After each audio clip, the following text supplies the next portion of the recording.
Um país também, o qual com a três de lande, não mestre cria débito irresponsável.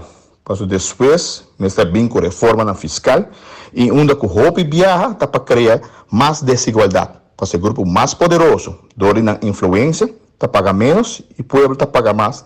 E assim, criando débito e junto com criar débito irresponsável, tá fazendo um sistema de um país, tá procurar, sempre procurar para acessibilidade de educação, inversão de seguridade e outro benefício social, maneira benefício médico, não?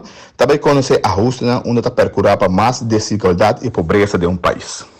Para terminar, o ponto aqui, mas põe nós como país também reflexionar como nós sabemos manejar nosso próprio país. Porque o roupa de ponto aqui a procurar para criar roupa e problema de nosso país, maneira criação de dívida irresponsável, corrupção, quase que nós também vamos conhecer reforma na fiscal.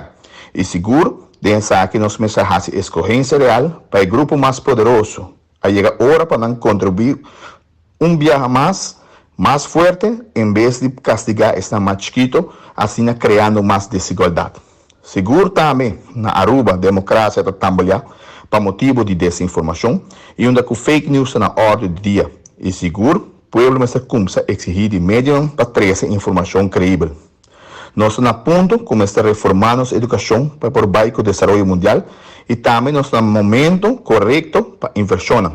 E seguro, nós temos baixo a transição digital de riba comércio, pero com enfoque para criar cupo de trabalho novo e impedindo que outro não vai perder e onde que quita de meta para combater desigualdade. Desenvolvimento econômico de um país, mas traduzir isso mesmo em felicidade de um povo e pensei seguir briga contra a corrupção. Só é câncer aqui está com um grupo que vira mais rico e mais poderoso e está influenciando o sistema, criando mais desigualdade. Isso aqui está em curto e ponto não mais a ser enfocado durante o relato e seguramente a ponto não está tocando nós também na Aruba e está bom para o povo por reflexionar e pensar aqui, nós que vai nas adiante.